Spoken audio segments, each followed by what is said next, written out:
Okay, now let's take a look at the author's background. Chang Rae-lee is a Korean-American author who was born in 1965 in Seoul, South Korea. He and his family came to the United States when he was 3 years old to join his father, who was a psychiatric resident at the time, and ultimately developed a thriving practice in Westchester County, New York. Lee described his youth as a normal suburban American upbringing. He enrolled at the University of Oregon after working as an equities analyst on Wall Street for a year. In 1993, he got a Master of Fine Arts degree in writing and became an assistant professor of creative writing at the institution, with a manuscript for native speakers serving as his thesis. Lee was hired to direct and teach in the famed creative writing department at Hunter College of the City University of New York after the success of his debut novel, Native Speaker. My Year Abroad, Lee's most recent book, was an instant national bestseller.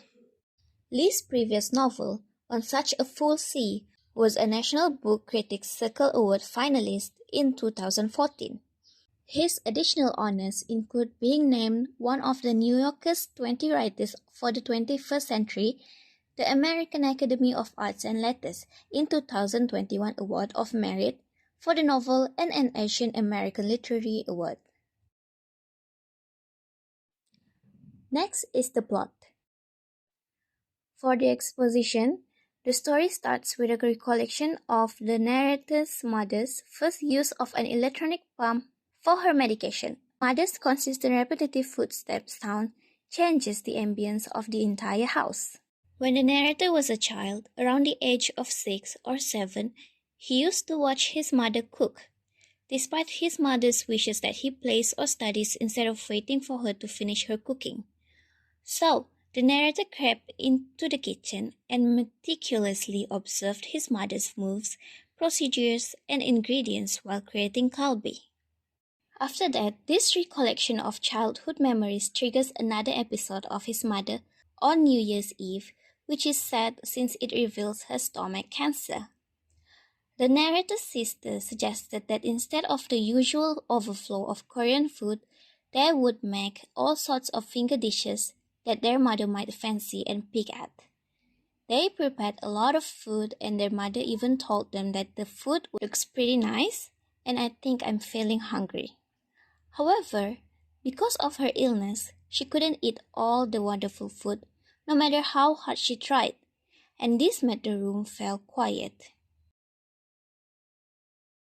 For the rising action, the narrator continued telling the recollection of his childhood memories. He recalled how his mother zealously recounted his father's excellence as a student in medical school and reminded him each night of how hard his father drove himself in his work to make a life for them. In the year before the narrator left for Exeter, he became wary of her oft-repeated accounts of his father's success. He was a teenager and so ever inclined to be dismissive and bitter toward anything that had to do with his family and home. He would even complain about her mother's cooking.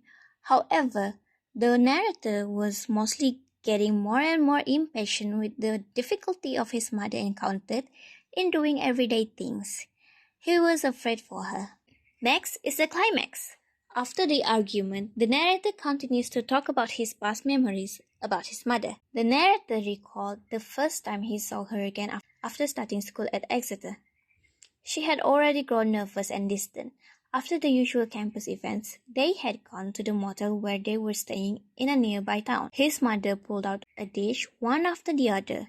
He opened a container of radish, kimchi, and suddenly the room bloomed into its odor. He ate and ate so much and so fast, and beneath the face of her worry, his mother was smiling. Next is the falling action.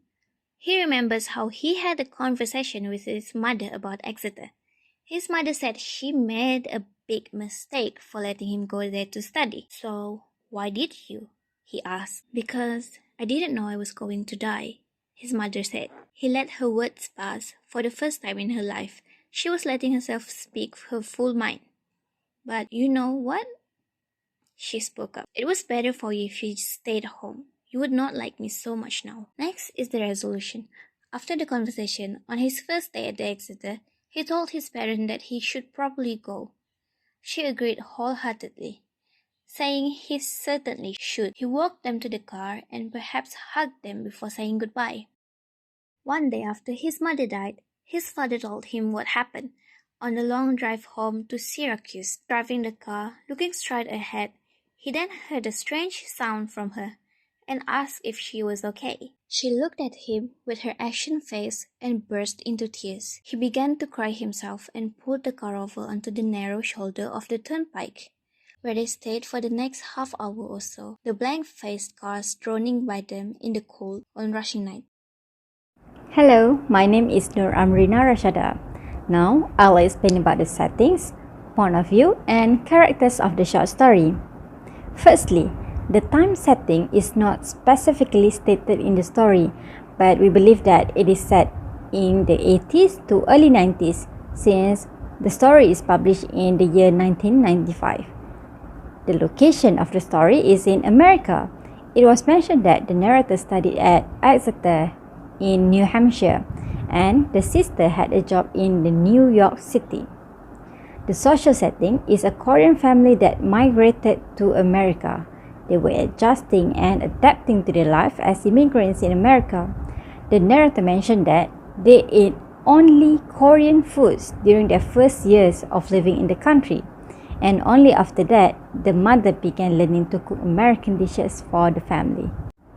Okay, now looking at the point of view, the story Coming Home Again by Chang Rae Lee is told from the first person point of view, in which the narrator is the first son of the family. He was reminiscing the memory of his mother and the deep connection that they had, especially through food. Next, the characters. The main characters in the story are the son, which is the narrator, and the mother. The narrator. It is revealed that the narrator is a writer who was in the final push of work on what would prove a dismal failure of a novel, which kind of implies that he was a struggling writer. The narrator is the firstborn child of the family. Mother always reminded him that he is her sole son, her pride, her reason for living, and that she couldn't afford to lose him. The narrator is also an observant person.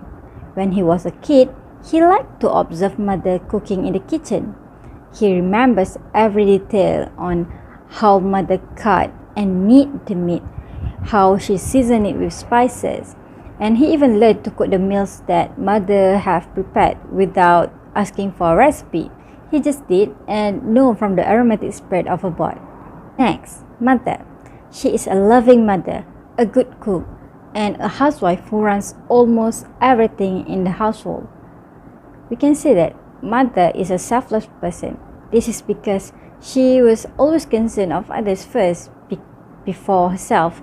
She took care of the family when they were struggling in a foreign land. And mother always diminished herself and considered her history to be immaterial. The narrator revealed that mother was in the national high school basketball team that once won the All Asia Championships. But she never really talked about her achievements. Instead, she always recounted father's excellence in his study and his job. And she even reminded the children how father had to work harder 2 times than the American doctors to make a life for the family. As mentioned earlier, mother is suffering from stomach cancer. Mother always prioritized her children's education. She wanted the narrator to have the best opportunity to education in America by sending him to a boarding school, Exeter in New Hampshire, when he was 15 years old. However, this decision soon made her feel regret, as it sacrifices their relationship when they grew distant from each other.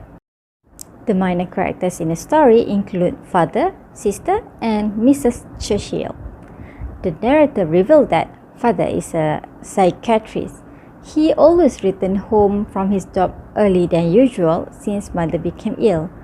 He typically saw his psychiatric patients until 8 or 9 in the evening, but since then he was appearing in the diary at 4:30.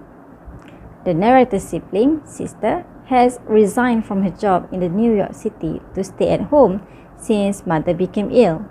We can see that their whole family members were coming home and finally lived together again. The house was full again for mother. Mrs. Churchill is a kind neighbor to the family. She had taught mother recipes and techniques to cook American dishes. Mrs. Churchill is from the state of Maine, where the finest Swedish meatball and tuna casserole and angel food cake in America are made. She enjoyed teaching mother to cook, despite having difficulty communicating with each other, especially due to the confusing terminology of Western cuisine. They had a jolly good time enjoying each other's company. The role of this character is to help mother adjust their life as immigrant in America. Assalamualaikum and a very good day to everyone. I'm Nabila. Okay, so I'm going to talk about the literary devices in the story. There are two prominent literary devices that the author used, which is imagery and symbolism. So we will be focusing on imagery and symbolism. So the author uses imageries to an extent where situations in the story gives reader a better feeling of what is occurring. One of the reasons why the author uses imagery in writing the story is to relate to his culture. One example of this is in the scene where he and his parents were in the motel and his mother is opening a container containing Korean dishes, home-cooked Korean dishes. And the author opened one container that contains radish kimchi, as shown in the following sentence. I opened a container of radish kimchi and suddenly the room bloomed with its odor, and I revelled in the very peculiar sensation of simultaneously drooling and gagging as I breathed it all in. So these images here shows how Lee's culture gradually conquers the atmosphere of the room. The food served in the welcoming dinner shows images of how his mother tries to bring their culture back on the author's mind.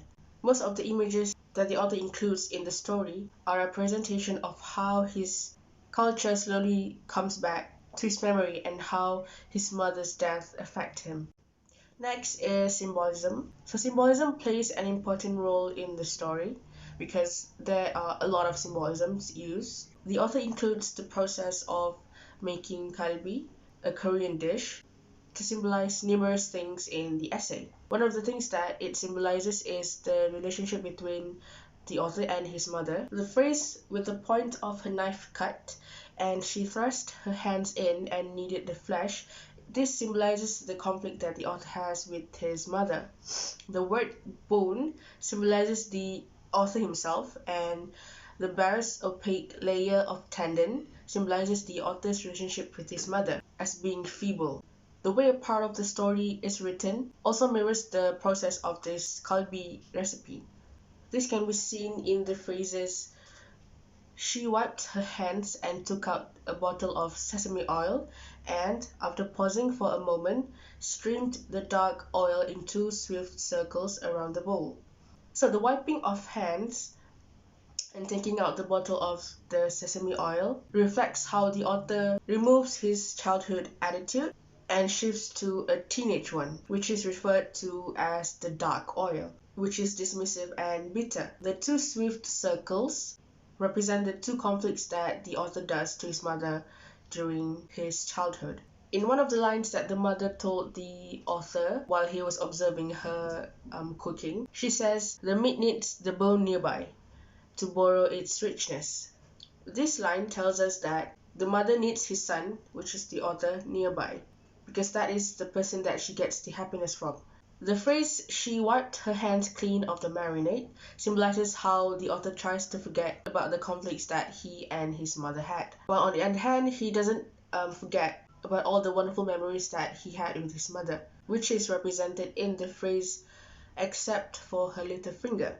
And the lines which says "which she would flick with her tongue from time to time" symbolizes the author's often visits to the highway when his mother died.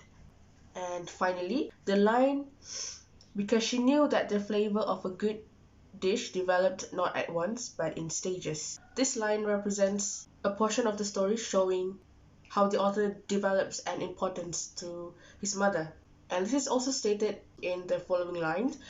But those years I was away at boarding school grew more precious to her as her illness progressed. So the recipe, the kalbi recipe, is a combination of his mother's current life, the conflicts, and how she succeeds in gaining a strong relationship with the author, and how the author relates to his mother through the cooking. So the author's main point of describing the cooking process and all the dishes in details, it is made to show how those things eventually brought him back to his culture, even though his culture changed when he attended school in America, and how through cooking he relates to his mother more and how they connected through cooking. So that is all for the literary devices. So now, let's go to the theme of the story. So, if you read the story, it's a bit, how I say this, it's a lot to take in because the writer isn't doing a continuous story. He is basically reliving, relying back onto his memories with his mother when she was alive. He also is reliving the time when he was younger.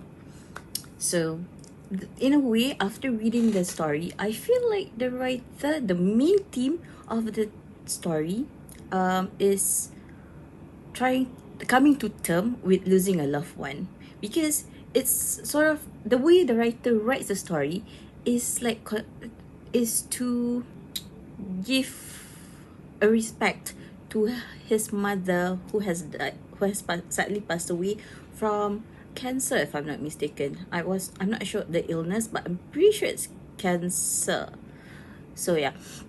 So the reason why I say the main theme is coming to term with losing a loved one is because the writer writes the story to convey how he feels, especially his memory with his mother as he grew up when he was younger, how he was treated by his mother, how his mother acted around him during his childhood, during his teenage years, during after when he was in his young adult life, and until he has finished graduating school. So he is finally accepting the fact that his mother is gone. And another theme that I can see from the story is finally understanding the parents' action, because from what I see, from what I read, the writer at first do not understand why is the mother acting like this before this, right? But after getting to know his mother more, during her final days, when after he came back from university and all, he finally understands his mother action, his mother's behavior towards him, and he understands how his mother feels about feeling like I can tell that the mother and him has a bit of a rough like a rough patch for a little bit during maybe in his teenage years, especially after the author was sent to a boarding school. So yeah, so the main theme is coming to term with losing a loved one, and another branch of the theme is finally understanding the actions of your parent. So, for my personal reflection, I think I do like this story because it touches the reality of family where we kind of grow up from being an innocent kid that love their parents and really love their family, but then we grow up, we kind of feel more interested towards the outside world and not really neglect our family, but probably put our family behind because we're busy with our friends and we're busy hanging out and all of the stuff. However, as we enter the adulthood, we started to understand our parents better. So that's why I think the story is quite interesting because it really reflects the reality of our life, and how we become how we grow apart from our family and eventually reconnect again with our families. I like the story because it highlights the value of the family relationship and how the family bond is strengthened through food or cooking. It is always the simple everyday things that we might overlook. One of it is the taste of home. I can personally relate to this story when my grandmother passed away. I still remember the smell and the taste of her ayam masak merah. Though my mom and aunts had learned to cook the dish, it don't taste the same. They sure taste good, but it's like there is something missing. We cannot replicate that same taste of the dish if we don't know what we miss, right? So the taste, it just stays with us as a memory. So that's why I believe that we should always appreciate and spend time with our loved ones when we still can. So my personal response to the story is, first of all, I like the story. When I first read it, the first few lines, I thought the story would be a very simple and light-hearted story because it started out with narratives by the author. So it's almost as if I'm reading his diary. So I thought it would be a very simple story, but as I read through until the end, I realized that this story is very relatable to, I believe, many people, especially those who went to boarding school. And it also has a special meaning because this is based on the author's real life, and the mother is real, and the illness is real, and all the things that he went through, all the things that is written in the story is real. So it's like I'm walking through a memory lane, and I like the message in the story. Overall, I like the story, and it's because it seems personal, it's relatable, and because I like the message of the story. Okay, as for my personal response to the story, I would say I really like the story because one is the way the writer writes the story. It's not an how do I say it's not a continuous story. He jumps from a timeline to timeline.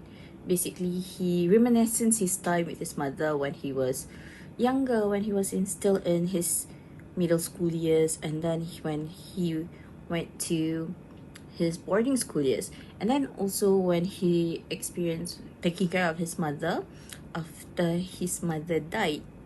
When his mother before she died, when she was very very sick. And I also like it because it gives us a perspective of how every action that we do have consequences and affects everyone around us. What do I mean by this? Well, both the writer and the mother both did things that they could not understand at first. Like the mother, for example, the mother actually regretted sending her son to boarding school. And at first, the writer did not understand why does the mom sacrifices so much for him, because his mother was an athlete and a very well known and actually had a very bright future athlete. So but she chose to sacrifice her career to take care of him and his sister. So after he grew older, he understands the reasoning behind why his mother did that, because she wanted them to have like a full-time mother who cooks for them. Especially, I feel like one reason is because since they immigrate to America, the mother immigrated to America, she wants to make sure that her children doesn't uh isn't unfamiliar with their culture. So I feel like one way that is the reason why his mother does that. And then he also understands now why, and he realizes that his action during his young time, when he was younger, affected his mother mentally and emotionally, because he realizes that, his mother, after his action, because he was a bit distant with his mother after he went to boarding school. So he then understand that being distant from his mother hurt his mother quite a lot, because obviously all parents would be hurt if you are distancing yourself from them. Okay, so my reflection for the story, my personal reflection for the story is that we should cherish and spend more time with our loved ones while we can. Because I clearly remember the last word, not last word, the last few sentences about the writer saying that he regrets not spending more time with his mother in the kitchen, because in the end he could not make a food similar to what his mother cooked. He wanted to taste home cooked meal that his mother cooked for him before that, but he couldn't, because he didn't really know how to cook it. And personally, I think this hits a little close to home, personally for me, because I grew up with my grandparents. My grandparents took care of me, but my granddad passed away when I was 8, and until to this day I still feel a bit guilty, and I have a little bit of a regret at the fact that I did not spend enough time with my granddad.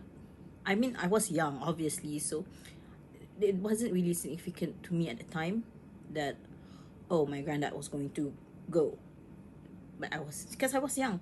But now I regret not spending a lot of time learning about him from himself, because now I only have I do have a lot of memories with him, but I don't feel like I knew him like my siblings does, because my sibling had a lot more time with him. And I also feel a bit regretful when my grandmother passed away when I was 19, only because of the fact that now I can't cook as well as my grandma, when I really, really love my grandma's cooking.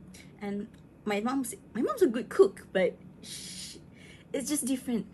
I don't know what, but the cooking, the taste is a bit different, but it follows the same recipe, but don't know why it tastes quite different, a little different than what my grandma cooks, or my late grandma cooks. And I also feel regretful because I spent a lot of time during my teenage years in boarding school, and so I could not spend a lot of time with my grandma. And now I really wish I could have spent more time with my grandparents. So yeah, that for me, I think the biggest reflection for myself while reading this story is that we should definitely cherish and spend time with the people that we love, the people that we cherish, so that we won't regret anything in the future if they pass away, because everybody will pass away sooner or later. That's just the circle of life. Okay, that's all from me. Thank you for listening. For my reflections, as someone who lives in the contemporary world, after reading the story, I realize more how fast-paced our lives are during these modern times. For example, in the story, the mother regretted letting her son went to the boarding school. At the time, she thinks it was a good idea because it was for his education. So of course, any parents would want a good education for their children. But after she finds out that she has an illness, and after losing connections with her son, growing more distant, and losing the time that she could have spent with her son, she thought of it as a mistake. So after reading that particular scene in the story, it makes me think and it makes me relate to our current situation. You know how it has been almost 3 years after the pandemic, ever since the pandemic. And now that I think about it, the last time that we were in the university was almost 3 years ago, which is crazy to me because I don't really remember much about what happened during those 3 years. It almost feels like I skipped those 3 years, and it makes me relate to the story because I kind of know how the mother would feel, because when she looks back, she regretted those lost time. And when I look back as well, those 3 years, there's a lot of connections that were lost. A lot of friends who I couldn't meet or who I couldn't keep in touch as much, were lost, and all those times I couldn't take it back. So yeah, that is how the story gives that impact to me, as someone who lives in current times.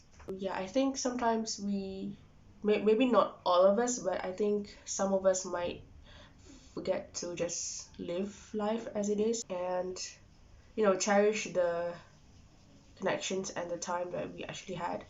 But sometimes we tend to forget because we all just trying to get things done every day. We all, we go to work, we attend classes, we do chores, we do this and that. So yeah, sometimes we might just forget to just take a deep breath and live, I guess. This story makes me think a lot, especially about mistakes and lost connections and also time. So yeah, that's all for me. Okay, so one thing that the story made me realize is as we grow older, we don't really have much time with our parents. So I guess it is really important for us to appreciate our family, our parents, as long as they are with us. And I guess that's all from us. Thank you for listening.